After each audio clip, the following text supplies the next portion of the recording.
Hello everyone, सभी को नमस्ते।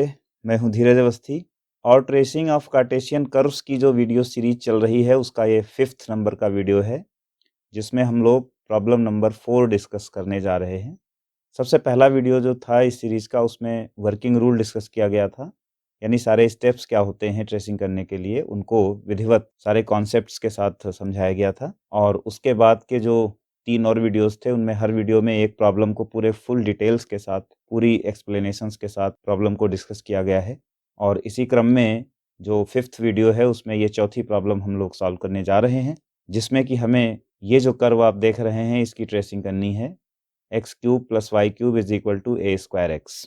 तो वर्किंग रूल का वीडियो और इसके पहले के वीडियोस को जो लोग देखना चाहते हैं, उनके लिए जो लिंक है पूरी प्लेलिस्ट की, वो मैं डिस्क्रिप्शन में दे रहा हूँ। इंडिविजुअल वीडियोस के लिंक्स भी वहीं डिस्क्रिप्शन में आपको मिल जाएंगे। You can also check the link in the I card shown above. The very first step is to check the symmetry of the curve, that what kind of symmetry does our curve possess. तो symmetry में आप देखिए, यहाँ पर even powers तो है नहीं किसी की, सारी ऑड पावर्स हैं। तो इसका मतलब इसमें ना तो एक्स एक्सिस की सिमेट्री है और ना ही वाई एक्सिस की सिमेट्री है।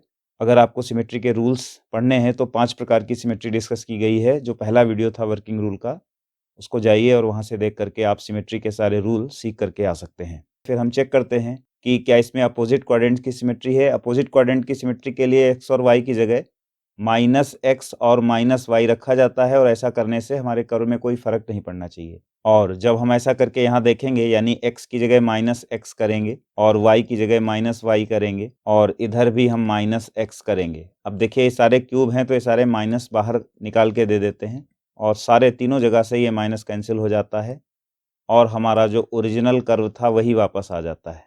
So the curve is symmetric about origin, और we can also say that our curve is symmetric in opposite quadrants. जो अपोजिट क्वाड्रेंट्स की सिमेट्री होती है उसको ओरिजिन की सिमेट्री भी कहा जाता है। जैसे ये कर्व है, आप देख सकते हैं कि ये फर्स्ट और थर्ड क्वाड्रेंट में सिमेट्रिक है, तो इस टाइप की सिमेट्री को अपोजिट क्वाड्रेंट्स की सिमेट्री कहा जाता है। तो पहली फाइंडिंग हमारी आ गई कि हमारा कर्व जो होगा वो अपोजिट क्वाड्रेंट्स में एक जैसा बनेगा। सिमेट्री चेक होने के बाद दूसरा पॉइंट होता है कि हमारा कर्व ओरिजिन से पास करता है कि नहीं, नेचर एट ओरिजिन। तो कर्व में स्पष्ट दिख रहा है कि अगर हम 0,0 इसमें पुट करेंगे तो 0, 0 और 0 सेटिस्फाई कर रहा है। इसका मतलब कर्व हमारा ओरिजिन से पास करता है। तो दूसरा पॉइंट हमको पता चल गया कि हमारा कर्व पास कर रहा है ओरिजिन से। और जब कर्व ओरिजिन से पास कर जाए तो अगला स्टेप होता है टेंजेंट्स एट ओरिजिन। तो थर्ड पॉइंट है हमारी इन्वेस्टिगेशन का, tangent at origin. Tangent at origin का रूल आपको मालूम ही होगा कि जो लोएस्ट डिग्री टर्म्स होते हैं उनको 0 किया जाता है। इस कर्व में आप देख सकते हैं लोएस्ट डिग्री टर्म हमारा ये है a²x। रूल से यदि ना पता हो तो वर्किंग रूल के वीडियो में जाकर के आप सारे रूल्स को पहले पढ़िए। तो जो लोएस्ट डिग्री टर्म है उसको 0 करेंगे तो x = 0 आ गया, और x = 0 का मतलब होता है y एक्सिस। यानी कर्व हमें कर्व के बारे में एक एक करके चीज़ें पता चल रही हैं। अभी बहुत ही अर्ली होगा, इसलिए अभी हम कर्व की जो शेप है उसका अंदाज़ा नहीं लगा सकते, लेकिन 1-2 स्टेप आगे बढ़ने के बाद हमें अनुमान लगने लग जाएगा कि हमारे कर्व की एक जो पॉसिबल शेप है वो क्या होने वाली है। फिर हर अगले स्टेप में वो शेप बिल्कुल कन्फर्म होती जाएगी, या फिर उसमें कोई चेंज यदि पॉसिबल है तो वो हर अगले स्टेप में क्लियर होता जाएगा। ये पता चल गया है कि वाई एक्सिस ओरिजिन पर टेंजेंट है। अगला पॉइंट होता है इंटरसेक्शन विद एक्सिस, यानी कर्व जो है एक्सिस को कहाँ कहाँ कट करता है। तो पहले हम चेक करेंगे कि हमारा कर्व एक्स एक्सिस को कहाँ कहाँ कट करता है। उसके लिए हम पुट करेंगे y = 0 इक्वेशन में, और y = 0 पुट करने पर आप देख सकते हैं कि यहाँ पर आ रहा है x³ = a²x। कॉमन लीजिएगा तो x² - a² = 0।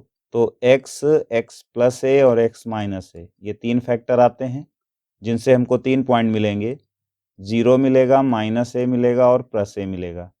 इसका मतलब ये बात हमको पता चल रही है कि हमारा कर्व x एक्सिस को एक तो -a यहाँ पर, एक ओरिजिन पर, और तीसरा +a, ये 3 पॉइंट्स पर कर्व काटने वाला है। अब बात करते हैं कि y एक्सिस को हमारा कर्व कहीं काटता है अथवा नहीं। इसको चेक करने के लिए हम x को 0 पुट करेंगे, और x को 0 पुट करने पर यहाँ पर y भी 0 आता है।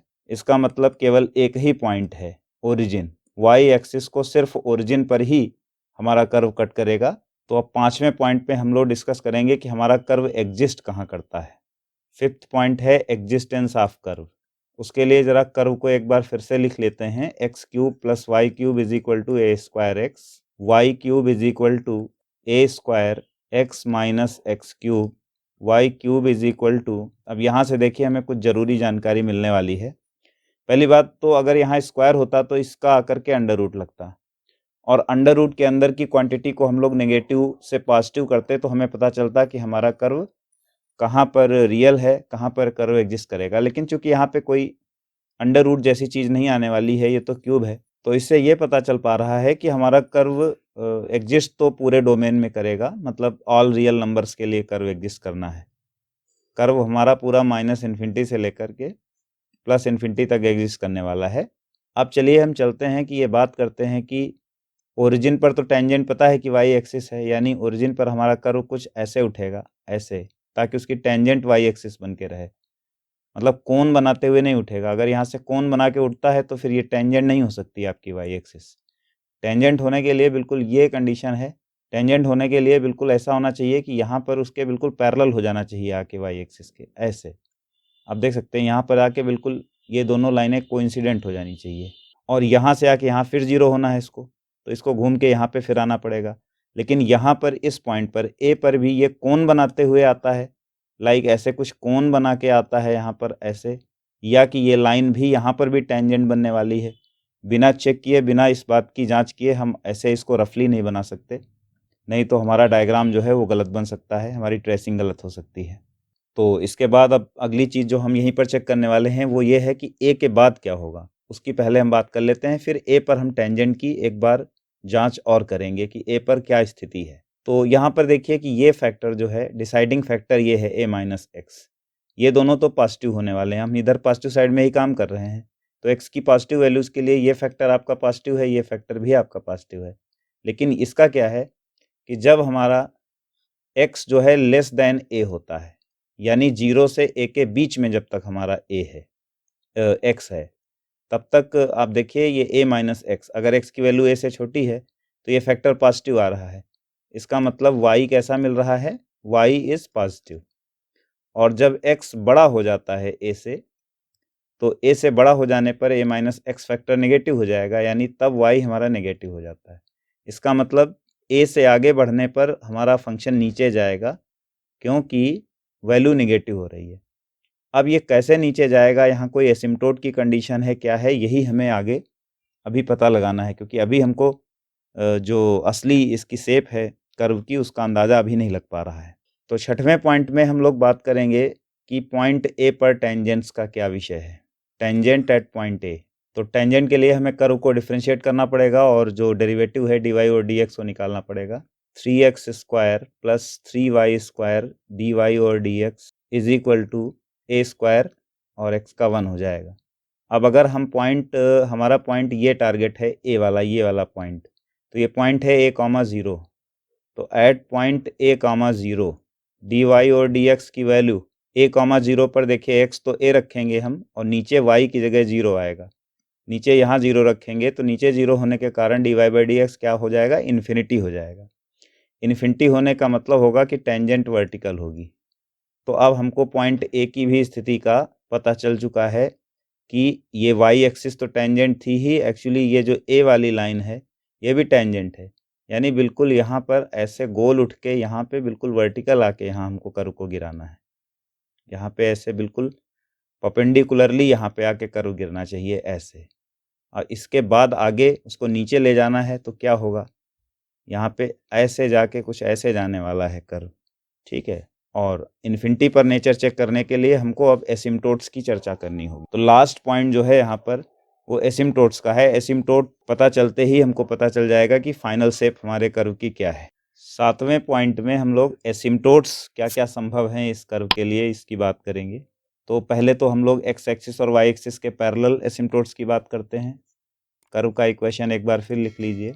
अब आपको पता है कि अगर एक्स एक्सिस के पैरेलल कोई टेंजेंट आपको चेक करनी हो तो एक्स एक्सिस की जो मैक्सिमम पावर होती है उसका कोफिशिएंट इक्वल टू 0 किया जाता है। एक्स की मैक्सिमम पावर एक्स क्यूब है, उसका कोफिशिएंट 1 है, तो 1 तो 0 के इक्वल हो नहीं सकता, तो इसलिए no asymptote parallel to x axis. फिर अगर पैरेलल टू वाई एक्सिस के एसिम्पटोट का पता लगाना है तो सेम वाई के लिए हाईएस्ट पावर देखिए, उसका कोफिशिएंट जो है वो 0 के इक्वल होना चाहिए।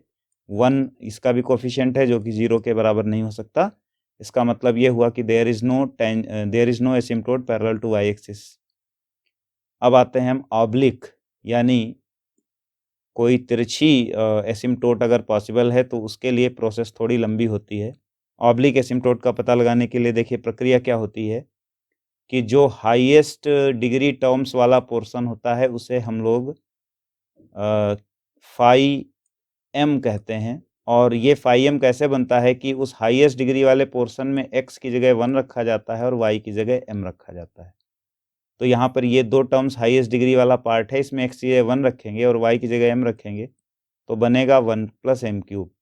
और चूंकि ये हाईएस्ट डिग्री 3 है तो यहाँ डिग्री लिख दी जाती है फाई 3m। एक्चुअली जो फार्मूला होता है उसमें फाई nm यानी हाईएस्ट डिग्री n, और अगले स्टेप में जो उससे एक लोअर डिग्री होती है n-m, इन दो चीज़ों की ज़रूरत हमको पड़ती है। तो यहाँ पर n जो है वो 3 है तो अगले स्टेप में हमें फाई 2m की ज़रूरत भी पड़ने वाली है। नेक्स्ट स्टेप ये होता है कि इसको 0 के इक्वल करके इसको सॉल्व करते हैं और m की रियल वैल्यूज़ निकालते हैं। तो आपको पता है कि इस इक्वेशन के 2 रूट्स तो कॉम्प्लेक्स होते हैं, तो इसका एकमात्र रियल रूट जो होगा वो -1 ही होगा। रियल रूट्स की बात सिर्फ हम करेंगे यहाँ पर। तो m की एक ही वैल्यू आ गई, m = -1। अब आगे आते हैं कि c की वैल्यू, क्योंकि जो हमारी एसिम्पटोट ऑब्लिक है उसका फॉर्म होता है y = mx + c। तो m की वैल्यू आ गई -1, अब हमको c की वैल्यू निकालनी है। तो c की वैल्यू के लिए एक फार्मूला होता है और फार्मूला होता है -φn-1, मतलब यहाँ पर हाईएस्ट डिग्री से एक लोअर डिग्री जो है वो 2 ली जाएगी। Phi 2m divided by phi 3m जो पहले स्टेप में यूज़ होता है और उसका डेरिवेटिव यानी φ-m3। और फाई 2 में भी रखने सब्स्टिट्यूशंस वही हैं, x की जगह 1 करना है और y की जगह m करना है। तो आप देखिए कर्व के इक्वेशन में जो लोअर डिग्री है, अब 3 डिग्री के बाद लोअर डिग्री तो 2 डिग्री आनी चाहिए थी, लेकिन यहाँ पर x की डिग्री सिर्फ 1 है। इसका मतलब 2 डिग्री का टर्म मिसिंग है इस कर्व में, तो इसका मतलब फाई 2m सीधे हमारा 0 हो जाएगा। तो जब ऊपर वाली क्वांटिटी 0 हो गई तो नीचे वाली क्वांटिटी तो वैसे भी नॉन ज़ीरो है, तो इसका मतलब c की वैल्यू 0 आ गई। तो जो टेंजेंट हमारी एसिम्पटोट हमारी बनेगी वो होगी mx + c के अनुसार c 0 हो जाएगा और m -1 हो जाएगा।